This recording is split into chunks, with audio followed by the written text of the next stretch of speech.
Olá pessoal, tudo bem? Aqui é o professor Supermalva. Vamos aí para mais uma videoaula, mas antes de mais nada, vamos para o nosso ritual padrão. Se inscreve no canal, daquele like positivo, não custa nada, ajuda bastante o canal a crescer e desenvolver, bem como nossos queridos colegas concurseiros conseguirem localizar as videoaulas com maior facilidade também, tá bom? Não custa nada, ajuda bastante. Então se inscreve no canal, daquele like positivo e vem contigo. Pessoal, nós vamos agora para a nossa 14ª aula sobre o Referencial Curricular Nacional para a Educação Infantil. Nós estamos aí no volume 1, que trata da introdução, e estamos falando aí sobre as orientações didáticas e estamos falando sobre organização de tempo. Perdão, pessoal, já falei isso aqui. Desculpa. Estamos aqui em projetos de trabalho. A gente trabalhou aí com a primeira parte, né, dos projetos, não conseguimos terminar, nós vamos terminar agora essa questão aqui dos projetos de trabalho, tá bom? Então vamos lá. É importante que os desafios apresentados eles sejam possíveis de serem enfrentados pelo grupo de crianças, tá?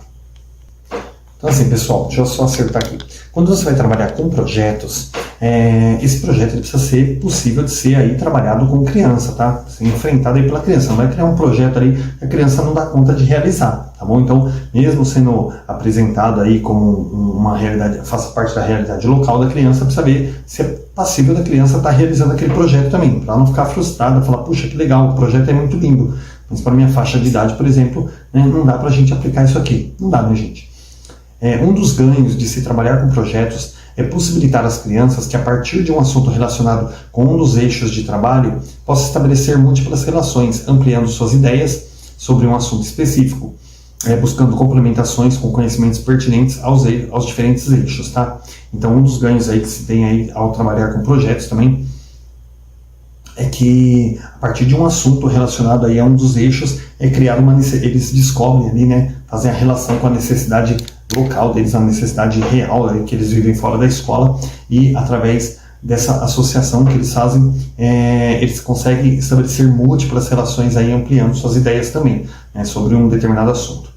Esse aprendizado ele serve de referência para outras situações, permitindo generalizações de ordens diversas, tá bom? Então, um aprendizado aí que serve de referência aí para diversas situações.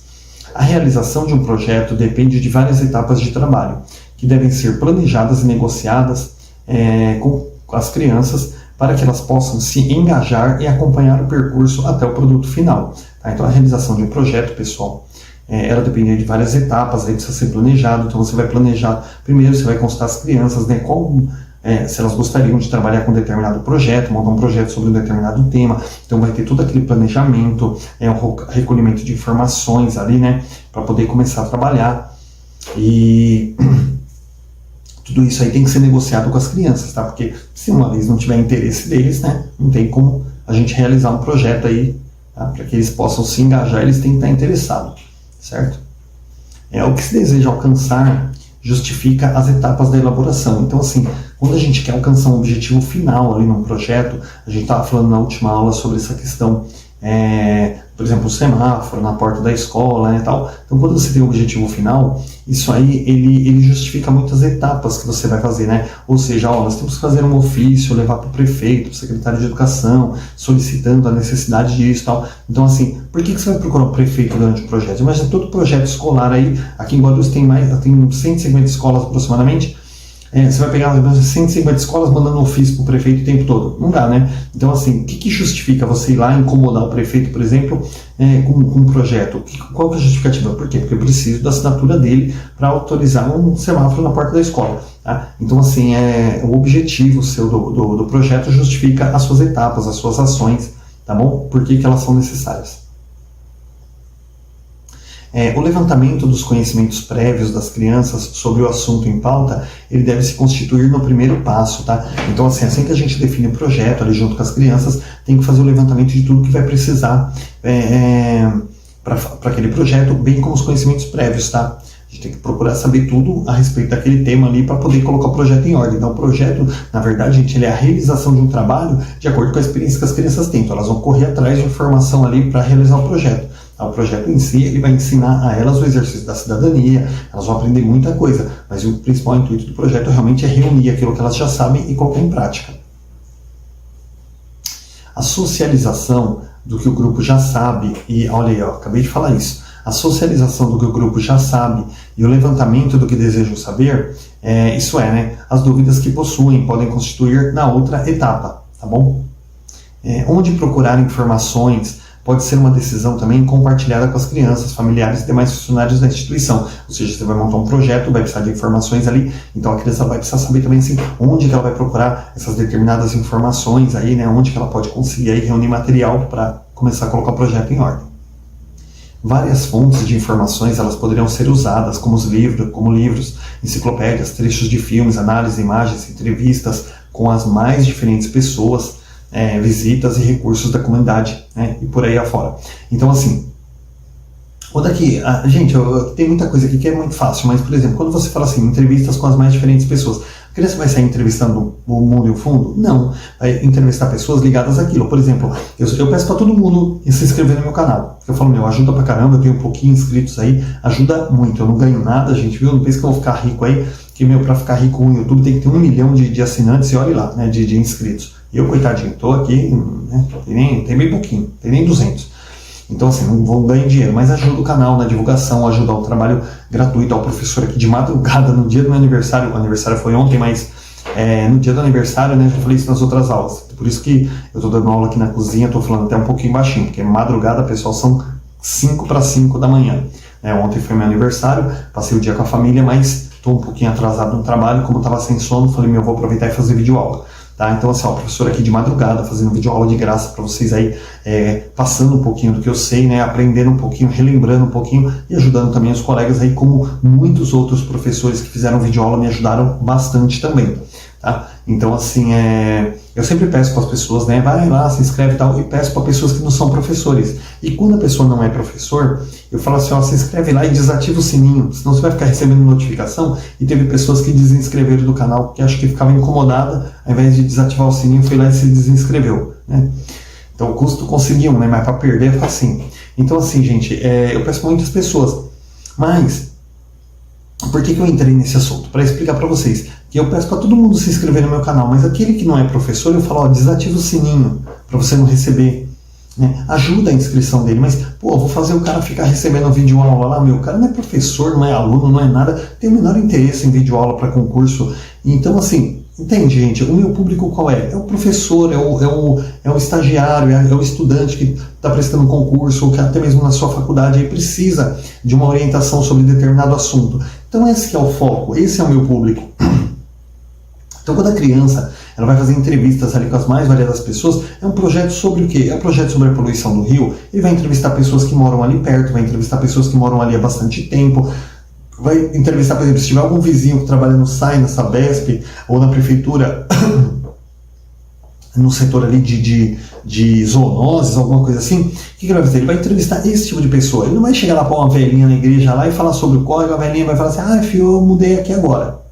Mudei tem 1 semana. Ela não entende nada dos problemas do bairro, né? Ou até mesmo uma pessoa jovem, né? Fala, eu não entendo. Vai pegar um rapaz na rua lá, o rapaz também na correria, indo para o trabalho. Às vezes aquele rapaz, por exemplo, é representante de alguma empresa lá em São Paulo, no Rio de Janeiro, alguma coisa assim. Ele não conhece aquele bairro. Você vai parar, vai entrevistar. Não, tio, é rapidinho, peraí, eu respondo algumas perguntas. Não, tem que ter um público, pessoas que estejam ligadas, que possam contribuir com aquele projeto, que tenham informações que vão auxiliar naquele projeto. Então, quando a gente fala aqui sobre entrevistas com as mais diferentes pessoas, são pessoas que tenham condições de contribuir com o projeto, tá? Não é entrevistar por entrevistar.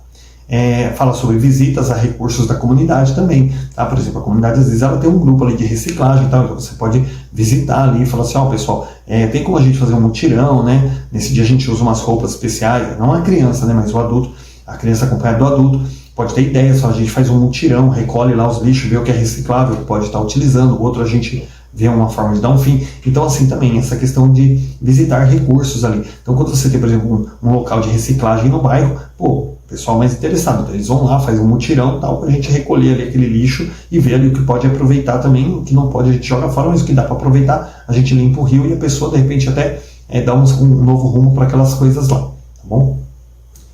O registro dos conhecimentos que vão sendo construídos pelas crianças, eles devem permear todo o trabalho, podendo incluir relatos escritos, fitas gravadas, fotos, produção das crianças, desenhos, ou seja, o registro não é só por parte do professor, por parte dos alunos também, tem que ter ali os registros de tudo que eles vão aprendendo, tá? Para eles verem ali o avanço que eles estão tendo, a evolução que eles estão tendo acerca do projeto. Isso vai despertar neles até um interesse maior, porque eles vão dizer, puxa, eu estou aprendendo tanto com esse projeto, e vai se interessar em se aprofundar mais ainda, tá? É muito importante. E pode ser feito de várias formas, não só escrito, tá? Como eu falou aqui, fotos, vídeos, gravações, tá bom?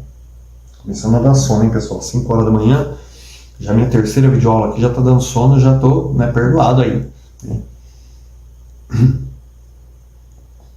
Os projetos contêm sequências de atividade e pode-se utilizar atividades permanentes já em curso. Então, assim, os projetos têm uma sequência, né? Eu tô falando que eu tô com sono, ó. Tá secando os olhos, não tô tendo piripaque não, tá secando as vistas aqui. Vamos lá. Os projetos, eles contêm sequências de atividades e podem utilizar atividades até permanentes que já estão em uso, tá? Então o projeto é uma coisa sequencial. E muitas vezes, assim, quando você está trabalhando no projeto, você está trabalhando na sala de aula também, tá bom? Ninguém separa nada aí. E muitas vezes até você está usando atividades permanentes aí que já estão em uso na sala de aula, você vai utilizá-la no projeto também. A característica principal dos projetos é a visibilidade final do produto e a solução do problema, tá? Compartilhando com as crianças. Então, assim, a principal característica de um projeto, pessoal, é você ver o final dele, ver onde você chegou, ver se você alcançou o seu objetivo, bem como a solução do problema pelo qual aquele projeto se iniciou, tá bom? Sempre compartilhado com a criança. Ao final de um projeto, pode-se dizer que a criança aprendeu, porque teve uma intensa participação que envolveu a resolução de problemas de naturezas diversas. Eu nem preciso explicar isso aqui porque a gente já falou, né? Então, assim, quando você realiza o final de um projeto, você, através dos registros, você consegue mostrar para os alunos o quanto eles aprenderam, o quanto eles evoluíram no decorrer daquele projeto. Soma-se a todas as características, mais uma, ligada ao caráter lúdico que os projetos na educação infantil têm. Então, o que é o caráter lúdico? A criança ela vai trabalhar, vai pesquisar, vai fazer as coisas de uma forma muito lúdica. Por exemplo, quando ela for entrevistar uma pessoa, ela vai se sentir um repórter ali, né? Entrevistando aquela pessoa, né? E passando para aquela pessoa a necessidade do bairro, a necessidade da informação dela, da experiência dela para aquele projeto, né? Quando a criança ela for registrar aquilo, ela vai se sentir um redator. Quando a criança ela for explicitar aquilo através de uma gravação, ela vai se sentir um detetive. Então, isso está muito ligado ao caráter lúdico, porque a criança ela vai se ver em papéis adultos enquanto ela realiza aquelas atividades para aquele projeto de trabalho, tá? Então foi um exemplo que eu dei aqui, mas encaixa também, tá bom? Se o projeto, gente, é sobre castelos, por exemplo, reis, rainhas, né? As crianças podem incorporar em suas brincadeiras conhecimentos que foram construindo, né? E o produto final pode ser um baile medieval. Gente, esse exemplo aqui tá horrível, eu vou dar um exemplo melhor. A gente falou sobre a questão do semáforo ali na porta da escola. A criança, ela vai brincar também de que forma? Ela vai brincar que ele é um guarda de trânsito, que ele está controlando. O outro vai brincar ali que ele é um carro em alta velocidade, ele parou porque o semáforo fechou. A outra criança, ela vai ser o papai levando o filhinho para a escola, né, ou a mamãe. Então, assim, esse projeto de rei e rainha aqui, os caras viajaram, né? Eu vou dar o meu exemplo que é melhor. Então, por exemplo, esse projeto de semáforo na escola, o projeto do rio, né? Eles vão brincar, né, sobre aquele que jogava sujeira. Aí foi lá a prefeitura, lá, né, o membro da prefeitura e falou, não pode, eu vou ter que te dar uma multa porque você jogou coisa no rio. Então eles vão trabalhar muito a ludicidade deles a partir dos conhecimentos que eles vão construindo no decorrer do projeto. Há muitos projetos que envolvem a elaboração de bonecos do tamanho de adultos. Outros, a construção de circos, de maquetes, produtos que, por si só, já representam a criação e a diversão para as crianças, sem contar prazer que lhes dá em conhecer o mundo. Tá? Então tem diversos projetos aí que às vezes consiste até em fazer bonecos para fazer representatividades e tal, né? Então isso aí também auxilia bastante a criança na sua ludicidade, porque a criança vai se divertir muito enquanto aprende, tá? Gente, deixa eu dar uma pausa aqui. Agora a gente vai falar sobre organização do espaço e seleção dos materiais. A organização dos espaços e dos materiais se constituem em um único instrumento fundamental para a prática educativa com crianças pequenas, tá? Então, assim, organização dos espaços, dos materiais que vai ser trabalhado, né, onde vai ser trabalhado, os materiais que vai ser usado, são instrumentos aí fundamentais para a prática educativa com crianças pequenas. Por quê? Porque para você trabalhar com educação infantil, pela 10ª vez eu vou falar isso, você não vai trabalhar com giz, lousa, cópia, papel. Você vai trabalhar sempre de forma lúdica, através de brincadeiras. Então você tem que explorar diversos espaços, diversos materiais para trabalhar com a criança, porque é através da ludicidade e da brincadeira que ela vai aprender. Gente, os 2 eixos estruturantes da educação infantil, interação e brincadeira, certo? Os 2 eixos, ó. Então você não vai trabalhar de forma nenhuma com a criança através de papel, de registros, assim, aquela coisa o tempo todo, tá bom? Isso implica que para cada trabalho realizado com as crianças deve-se planejar a forma mais adequada de organizar o mobiliário dentro da sala, assim como introduzir materiais específicos para a montagem de ambientes novos ligados aos projetos em curso. Deixa eu ler mais um aqui, pessoal, antes que eu acabe atropelando. Além disso, a aprendizagem transcende o espaço da sala, toma conta da área externa e dos outros espaços da instituição e fora dela.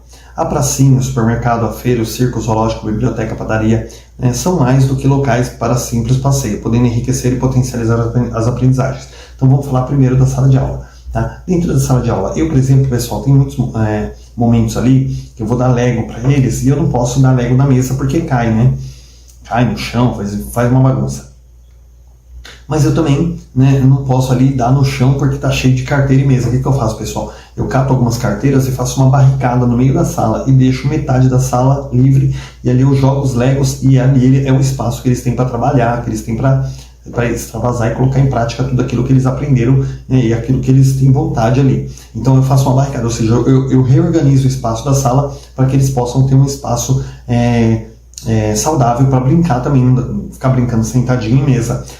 Outra questão também, quando a gente vai trabalhar com música, né, a gente faz um arco assim, aí um coleguinha vai lá na frente, canta uma música, aí é a vez do outro, é a vez do outro, quando vai contar a história da mesma forma, tá? Então a gente reorganiza os espaços da sala de aula. Só que, ainda bem que eu já li aqui, né, os espaços de aprendizagem, gente, principalmente na educação infantil, transcende os espaços da escola, da sala de aula. Você tem que trabalhar em todos os espaços da escola para que a criança ela se sinta, assim, sabe, uma coisa assim bem, nossa, como é divertido aprender, como é gostoso aprender, como é prazeroso. Mas não é só a escola também. A gente pode fazer ali organizar, né, combinar ali, por exemplo, com o supermercado do bairro, a gente organizar aí com as crianças lá no mercado, né, mostrar assim, olha, como que é feito, quando as pessoas pegam as compras, por exemplo, como que é feita a reposição dos materiais, né, para que não falte nada para ninguém, né, o que é mais vendido no mercado, quem são as pessoas que trabalham no mercado, tudo isso aí, gente, é um projeto bacana, uma coisa legal para se trabalhar. A criança, toda vez que ela for no mercado, ela vai lembrar daquele projeto, ela vai ver um funcionário e falar, olha, eu lembro daquele funcionário, eu conversei com ele.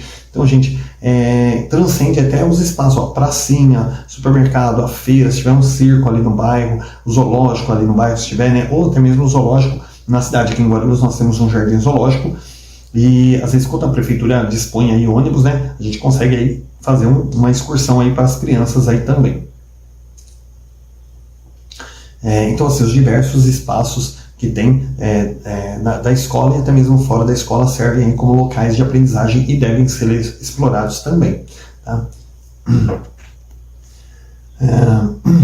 Observação, registro e avaliação formativa. A observação e o registro se constituem nos principais instrumentos que o professor dispõe para apoiar a sua prática. Tá? Então, assim, o professor vai trabalhar, por exemplo, métodos avaliativos com a criança. A criança não vai dar uma prova para uma criança, principalmente na educação infantil, que eles não são nem alfabetizados. Então, a observação e o registro, gente, são os 2 principais instrumentos aí que o professor dispõe aí para apoiar a sua prática, para conhecer ali, para ver o nível de aprendizado dos alunos, tá? A evolução deles. Por meio deles, o professor pode registrar contextualmente os processos de aprendizagem das crianças, a qualidade das interações estabelecidas com outras crianças, funcionários e com o professor. E acompanhar os processos de desenvolvimento, obtendo informações sobre as experiências das crianças na instituição. Então, através, pessoal, da observação, dos registros, o professor ele vai vendo ali, né, a qualidade da interação que as crianças vão estabelecendo entre elas e o professor, vão estabelecendo com os demais funcionários da escola. Ele também o professor vai acompanhando aí os processos de desenvolvimento, né, obtendo ali informações sobre as experiências que as crianças vão adquirindo ali enquanto estão na escola.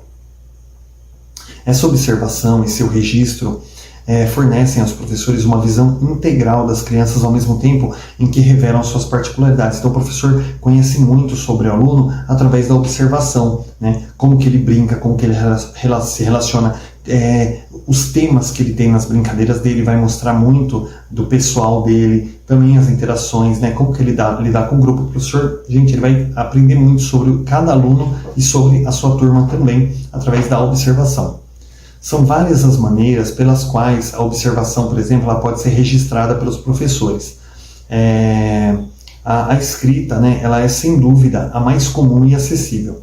O registro diário de suas observações, impressões, ideias podem compor um rico material de reflexão e ajuda para o planejamento educativo, ou seja, através do registro diário ali, né, sobre o que você consegue ver o avanço de cada criança, consegue ver ali se a criança está tendo algum problema, até mesmo em casa, porque você pega uma criança super ativa, você pega 1, 2 dias ali, vê aquela criança quieta, vê que a criança não está doente, não está se sentindo mal, puxa, alguma coisa está acontecendo. Então chamar os pais, papai, tá tudo bem em casa, tal, olha, percebi que é aí que ele está um pouco diferente, tal, ele não é assim, tá? Então a gente consegue até perceber quando tem alguma coisa aí que não está bem na casa da criança através do comportamento dela, sem que ela precise, às vezes, até falar o que está acontecendo, tá? Outras formas de registro também podem ser consideradas, como a gravação em áudio e vídeo, produções das crianças ao longo do tempo, fotografias e tal. Gente, essas produções, claro, são os registros feitos pela criança ali, um desenho, uma pintura e tal, mas eu gostaria de falar um pouco sobre essa questão de áudio, vídeo e fotos, tá?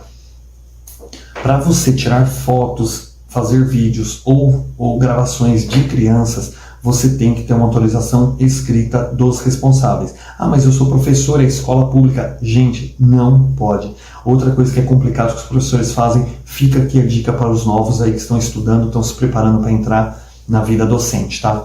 Gente, não poste foto de criança em rede social, em qualquer coisa da internet. Não poste. Porque, gente, isso é muito complicado. Vocês veem aqui na televisão, você pega aqueles marginais com 17 anos, 11 meses e 30 dias, sabe? Ele vai fazer 18 anos amanhã. Mas hoje o cara vai lá, comete um assalto, Deus o livre, tira a vida de uma pessoa, não pode mostrar o rosto do bandido. Por quê? Porque ele é menor. Tá? O Estatuto da Criança e do Adolescente, mais algum outro documento, está colocado isso lá. Tá? Você tem que preservar a imagem daquele menor. Então, você não pode pegar uma criança, gente, ou ficar postando fotos dele em rede social, na internet, de forma nenhuma. Se você vai postar uma atividade, você tem que postar para ele, mas foi feita uma festa com a família, tão bonito que queria postar. Pode postar, mas as crianças têm que estar todas de costas e você de frente com a foto. Tá? Se você tiver uma criança de frente ali e tal, você tem que dar, o que não falta hoje é efeito, né, no celular, no computador, para você fazer. Dá uma esfumaçadinha no rosto da criança assim, não pode postar. Tá? A menos que você tenha uma assinatura do pai e da mãe autorizando postar aquilo na rede social e na sua rede social pessoal. Então tem que tomar muito cuidado com isso, tá bom? Qualquer tipo de registro aí que envolva a voz da criança, vídeo ou foto aí, tem que ter autorização dos pais, do responsável ali, porque senão você gera um grande problema. Isso aí entra até como questão de crime, porque você vai contra o Estatuto da Criança e do Adolescente, tá bom? Toda hora eu olho para baixo, gente, porque eu estou olhando o tempo aqui, tá? Para não passar, senão a aula fica muito grande. A Lei de Diretrizes e Bases da Educação, sancionada em dezembro de 96, estabelece, referente à educação infantil, no artigo 31, a avaliação far-se-á mediante o acompanhamento e registro de seu desenvolvimento, sem objetivo de promoção mesmo para o acesso ao ensino fundamental. Então, assim, gente, na educação infantil, não se pode, mesmo aquele que está no estágio 2, que vai para o ensino fundamental, educação infantil, gente, não pode ter qualquer forma de avaliação, tá? No caso da avaliação, você vai fazer a avaliação do que a criança aprendeu. Você não vai dizer assim, ele está apto ou ele não está apto para ir para outra série. Isso não existe na educação infantil, tá? De nenhuma forma, a avaliação na educação infantil ela pode ser feita de forma classificatória ou discriminatória, tá? Ou reprobatória também. tá bom? A avaliação da educação infantil é simplesmente para você verificar o que a criança aprendeu, tá? Tá lá na Lei de Diretrizes e Bases da Educação. Existem ainda no Brasil práticas na educação infantil que possuem um entendimento equivocado de avaliação nessa etapa da educação, o que vem gerando sérios problemas, com consequências preocupantes, sobretudo para as crianças de determinadas camadas da sociedade. A mais grave, pessoal, dessas práticas é a existência das chamadas, classes de alfabetização, que conferem à educação infantil caráter de terminalidade. As crianças que frequentam essas classes não ingressam na primeira série do ano fundamental, até que tenham atingido padrões desejáveis de aprendizagem, da leitura e da escrita. A essas crianças tem sido vedado, assim, o direito constitucional de serem matriculadas na primeira série do ensino fundamental. Gente, então assim, umas coisas aí que são praticadas, a gente não pode de forma nenhuma, pelo amor de Deus, tá? São classes de alfabetização, ou seja, se você vê que a criança, você acha que a criança ela não está pronta para o ensino fundamental porque ela não aprendeu o necessário ali, vou segurar ela mais um ano no estágio. Não pode ser feito isso, tá? O estágio ele vai automático para o ensino fundamental. Desculpa, gente, dor nas costas. A criança vai automaticamente para o ensino fundamental, de forma nenhuma você pode fazer qualquer tipo de discriminação, principalmente essa questão de classe de alfabetização, tá? Você não pode privar a criança do direito de ir para o ensino fundamental, mesmo que ela esteja um pouquinho fraquinha, ela tem que ir, tá? Outras práticas de avaliação conferem as produções das crianças, tá? Notas, conceitos, estrelas, carimbos com desenhos de caras tristes ou alegres, conforme o julgamento do professor. Então, assim, o professor vai lá, põe lá um carimbinho, assim, tipo uma carinha triste, dizendo assim, olha, você ainda não alcançou isso aqui. Não, gente, isso não pode acontecer de forma nenhuma, tá? Isso aí é uma forma de mostrar, rotular a criança sobre aquilo que ela não aprendeu. E aí na educação infantil, principalmente, a gente trabalha com o quê? Com aquilo que a criança já aprendeu. O que ela já aprendeu é o lucro. Então você tem que, tadinho, ele ainda não aprendeu tudo o que precisava. Não, isso não existe na educação infantil. Tá? O que ele aprender, o que ele alcançar na educação infantil está ótimo, está perfeito. Nós temos que nos basear no que a criança aprendeu e não no que ela não aprendeu de acordo com o nosso conceito. Tá? Então esse negócio, qualquer tipo aí de avaliação aí, essas questões de nota, conceito, carimbinho feliz, carimbinho triste, isso aí não pode existir de forma nenhuma, tá? Teve uma professora que trabalhou comigo que teve um grande problema com essa história de carinha. Por quê? Porque a mãe entendeu que estava rotulando a criança, a professora foi explicar. Não, mãe, eu estou tentando te mostrar o que ele ainda não está legal. Mas era um direito da mãe. Por quê? Porque na educação infantil não existe essa de ele ainda não está bom. Ele está bom naquilo que ele já aprendeu. O que ele não aprendeu, ele vai aprender mais para frente, tá bom? Então, dá uma pausa aí no vídeo, faz uma anotação se você achar necessário, mas é muito importante ter essa consciência, tá? Não existe carimbinho feliz nem triste na educação infantil, nem qualquer outro tipo de nota, conceito aí ou estrela, tá bom? Vou só falar a última aqui. A avaliação nessa etapa ela deve ser processual e destinada a auxiliar o processo de aprendizagem, fortalecendo a autoestima das crianças, tá? Então, é processual, ou seja, você vê tudo que a criança aprendeu, você está sempre mediando ali e sempre parabenizando ela por aquilo que ela aprendeu, e não dizendo assim, você precisa melhorar, tá bom? Dessa forma aí, você vai fortalecendo a autoestima da criança também, porque ela vai se sentindo que ela está aprendendo. Quando você diz assim, você ainda não conseguiu aprender isso, você bloqueia a criança e faz com que a criança ali perca o estímulo de aprender. Tá bom? Gente, a gente vai continuar com essa temática na próxima aula, que agora já deu o horário aqui, tá? Senão a aula fica muito grande aí, tá? E na próxima aula a gente dá continuidade nessa temática aqui, tá bom? Não esquece de se inscrever, de dar aquele like positivo. Bons estudos para vocês. Eu vou dormir agora só amanhã, que eu vou fazer outra videoaula, tá? Então, bons estudos para vocês e até a próxima aula.